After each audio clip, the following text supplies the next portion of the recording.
Alors la première impression d'Addis a été un peu rapide parce qu'on est parti directement à Goublak. Quand on est sorti d'Addis du coup pour aller faire ce voyage à Goublak, ça a été vraiment le côté très primitif de l'habitat, de la façon dont les Éthiopiens labourent leurs champs avec des instruments en bois. On dit que c'était un peu de l'ordre du Moyen-Âge pour nous et ça nous faisait une impression un petit peu bizarre. Après, en découvrant un peu plus les goumous, notamment à Goublak, on découvre vraiment une façon de vivre qui est complètement à l'opposé de ce qu'on peut vivre en France, en Europe, et finalement moi je me dis que ça doit être assez sympa de vivre tous dans des cases, chacun avec sa famille, ses amis à proximité. Donc voilà, c'était plutôt l'impression du côté primitif de leur développement. Goublak, c'est vraiment une mission assez loin dans le nord-ouest de l'Éthiopie. Et j'avais vraiment l'impression d'être dans le film Mission, sauf qu'au lieu d'être en Amérique du Sud, c'était en Afrique. Donc on va avec les pères dans les villages pour rencontrer les villageois. Donc on passe de case en case en rentrant dans ces espèces de petites huttes, vraiment comme dans les films. Et c'est assez déroutant et en même temps on a reçu un accueil très chaleureux. Et en fait ce qui m'a le plus marqué c'est après quand on fait le catéchisme, parce qu'après avoir rencontré les villageois, on a un moment avec eux dans l'église.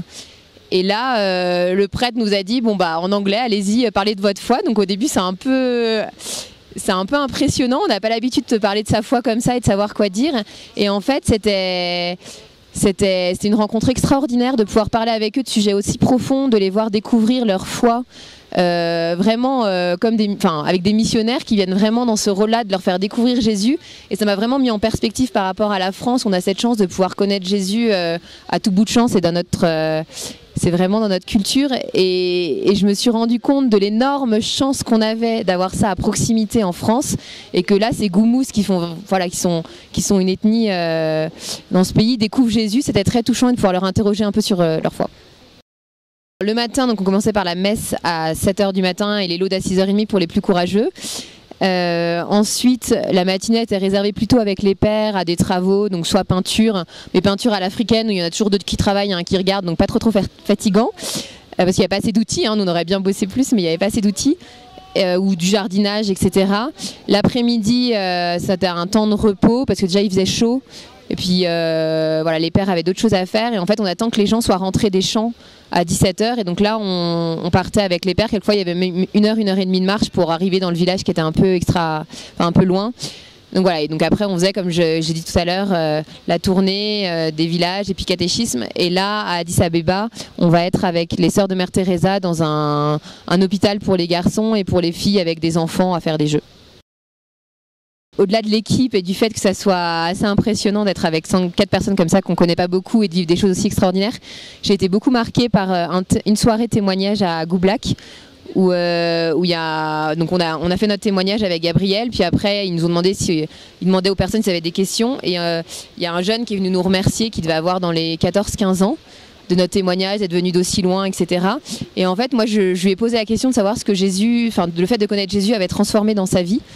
Et en fait, on a énormément parlé d'amour, ce qui était très beau. Il nous a dit que maintenant, ils faisaient plus attention les uns aux autres, ils vivaient ensemble, ils mangeaient ensemble, ils étaient plus attentifs les uns aux autres. Et en fait, le père Elvis nous a dit, qu'un père péruvien des 3 pères missionnaires là-bas, que depuis qu'ils étaient évangélisés, il y avait cette mission-là, la police leur avait dit qu'il y avait de moins en moins de crimes parce qu'ils ont tous des kalachnikovs et pour un rien ils peuvent s'entretuer, et que du coup le fait de connaître Jésus leur avait apporté ce côté aimez-vous les uns les autres, être attentif à l'autre, et avait diminué la criminalité en fait dans le pays. Donc on voit vraiment des effets assez directs du travail de ces 3 pères missionnaires. Ce qui est sûr, c'est que ça ouvre énormément à une vision de l'Église diversifiée. On a eu la chance là, de rencontrer à Addis Abeba le cardinal d'Addis Abeba.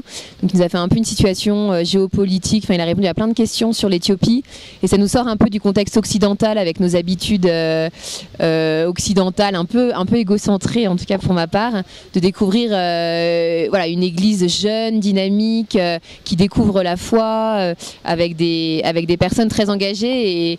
Et ça remotive en tout cas pour ressortir un peu l'Europe de sa frilosité religieuse et de son côté très vieillissant. Foncez, parce que on était la première mission, c'est vraiment très enrichissant, faut pas avoir peur de partir, même si connaît pas forcément les autres personnes. Il y a une volonté de découvrir l'autre qui fait que les personnes qui seront avec vous seront...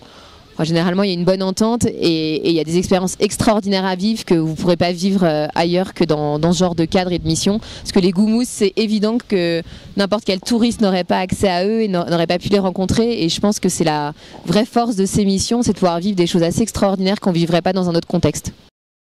J'ai une grande reconnaissance en fait d'être née dans un pays européen où j'ai eu la chance de découvrir Dieu et d'avoir plus cette disponibilité-là, d'avoir aussi la possibilité d'avoir une famille croyante, pratiquante qui m'a permis de découvrir la foi. Et je pense que c'est vraiment un peu ce que je disais avant, mais c'est la découverte du trésor qu'on a, dans lequel on est assez spontanément, naturellement.